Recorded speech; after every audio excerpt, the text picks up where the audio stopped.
right, we got Dr. Mike back on the line. Dr. Mike, are you there? Yes, I am, Matt. Thanks for having me. I appreciate it. Doctor, I hear chronic fatigue syndrome all the time. I hear it on TV advertisements for it and everything else. What exactly is it? Well, chronic fatigue is pretty much widespread, and it doesn't affect just people with fibromyalgia. I mean, it's a big disorder that's very common. It's very misdiagnosed and often diagnosed to the degree that people are just labeled now with something that they don't know anything about. They don't know how to fix it.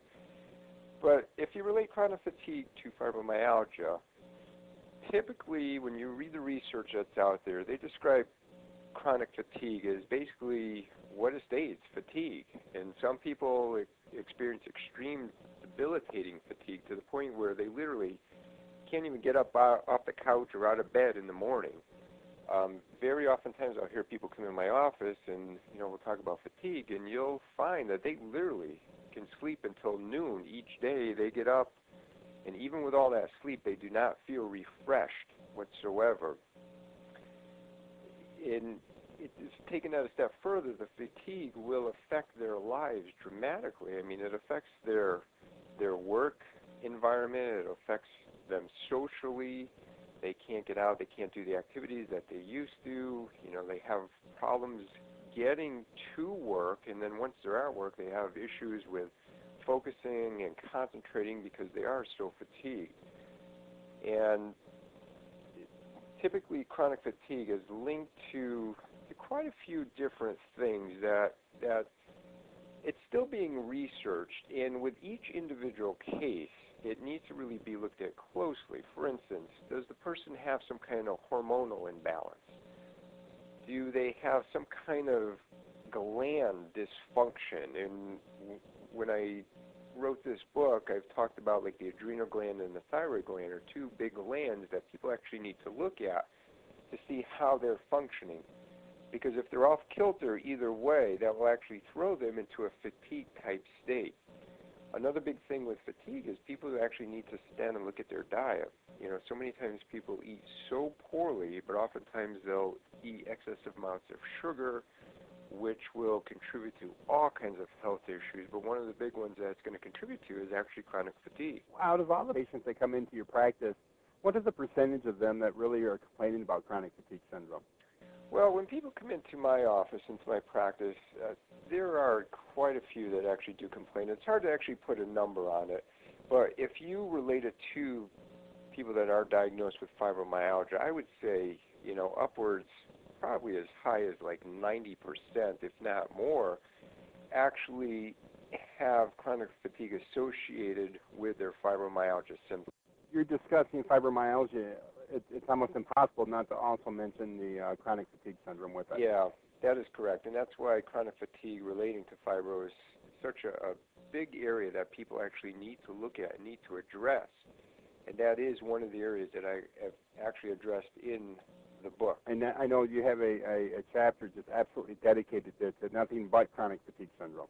Yeah, that's correct. I go over and I describe it a little bit, kind of like we just did here, and I also talk about different ways that people can kind of self-treat themselves at home, if you would, so you're not relying on the, a healthcare office or a physician, but things that you can actually do at home and grab the bull by the horns and just move ahead and try to break some of those cycles that are associated with the fatigue. And not to give too many secrets away, because certainly we don't, you feel that your book up with just tons of information regarding chronic fatigue syndrome, and you kind of hinted that there's some of what the causes of chronic fatigue syndrome are. But are there anything else that we should, that might be causing that to come out? The big areas, like we kind of touched upon, is someone's diet. So anytime a sufferer comes into my practice and we sit down and we talk, one of the things that we go over is their nutritional status, such as how are they eating? Do they consider themselves good eaters, poor eaters? Do they eat a balanced diet? Do they eat foods from all the different food groups? And then what we do is we actually take that a step further and we create a little homework for them. What I actually do is have them keep a food diary. And it can be anywhere from 3 to maybe 4 days. And what I want them to do for me is track daily what they are actually putting in their mouth, whether it be food or drink. And I have them list the types of food, how much they ate, what time of the day that they ate. And what we try to do from there is we actually try to clean up their diet, because again, if they're not getting the proper nutrients, if they're eating too much sugar, that's just going to continue to contribute to their fatigue, and they're never going to break that cycle, and they're never going to get out of it. So keeping track of a food diary and looking at their nutritional status is one of the key factors. The other big one is sleep, or I should say lack thereof, because again, a high percentage of these fibromyalgia sufferers always report that they have problems sleeping. And so what we do is, in my book I discuss different ways, different ideas, different thoughts of what these people can try. So again, someone comes in my office, we discuss sleep, they talk about, poor sleep patterns. Well, I'll have a checklist and go through it. Well, is it this, is it that, is it this, is it that? And then what we'll try to do is narrow down ideas and thoughts of what they can actually try to do. There's different supplements on the market that might help them sleep. Obviously, there's different medications, but oftentimes, and this sounds pretty ironic and contradictory, Matt, but a lot of times the sleep medication is actually keeping that person from sleep. And this goes back to that person knowing how to do their own research on the medications that they're taking. Oftentimes, you'll see the side effects listed with some of these sleep medications that it could cause fatigue, and it can cause sleep disturbance. So diet plays a big role in it, and just like everything else, it's amazing what humans put into their mouths, in their stomachs, and their systems, and really are surprised at some of the things that go wrong with their bodies. That's one of the wonderful things about the book, just to give some good information and some good, solid tips on what they can do to not only combat your chronic fatigue syndrome, but maybe also the other fibromyalgia symptoms and everything else. Yeah, that's correct. Another key area that we try to address when it comes to fatigue is stress management. Now, throughout the book, and what I always say to a lot of fibromyalgia sufferers, stress plays a huge role in many health conditions. One of the big conditions, obviously, that it contributes to is fatigue. And as an example, a lot of times when people come in and they're leading stressful, hectic lives, you get in there and I'll do an examination and I'll feel their muscles are just so tense. And what that's actually doing is that's draining their bodies of energy. And I want you to think about this for a minute, Matt. If you put your arm up in here and you make a muscle and you're showing everyone your muscle and you're holding it there, probably after about 5 minutes, you're going to start to get fatigued and tired, and you're going to need to drop your arm. Now, what I want you to do is I want you to just kind of visualize, and this is a pretty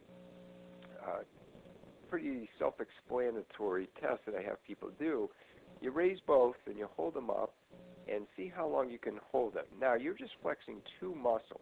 Obviously, there's a few more muscle groups working. However, take that concept now and apply it to all the muscles in the body. When you're tense and they're chronically fatigued, you're draining your body of energy, because that's taking your body it's drawing a lot of energy from your body to keep those muscles in that tense state. So, again, one of the big factors that we go over is stress management, and what that person can do to actually relieve some of the stress or ease some of the stress, which will ease some of the muscle tension, which, again, is going to contribute to increased energy levels for them. So it's all about, and I know you give more tips, and it's about diet, it's about, stress management, exercise, I'm sure, certainly fits into that bill to help reduce stress. That is correct. But you give some other great tips too. So that really clears up, for me at least, exactly what chronic fatigue syndrome and how awful it must have to be to suffer with those symptoms. Right. And certainly anybody looking to buy the ebook, the Dr. Mike's book, can certainly just look at the as you're watching the video, you can look at your screen and see the link where to go pick the book up at, and get some more information as well, and get on Dr. Mike's newsletter. And I know I'm on your newsletter, and I get tons of information from you. I read them, Dr. Mike. I don't even have fibromyalgia. I read them just because it's just, when you're talking about diet and everything else, it just really makes sense regardless of who you are. That's true, exactly. I mean, you just don't have to be a fibromyalgia. Well, I thank you for your time again. Okay, thank you very much, Matt. I appreciate it. And anybody else wanting more information about Dr. Mike, certainly look at the website on your screen, and also it's on the video. Also, there will be future videos we do covering some other chapters in the book, and we won't get too much into it now. I sure will. Thank you so much, Matt.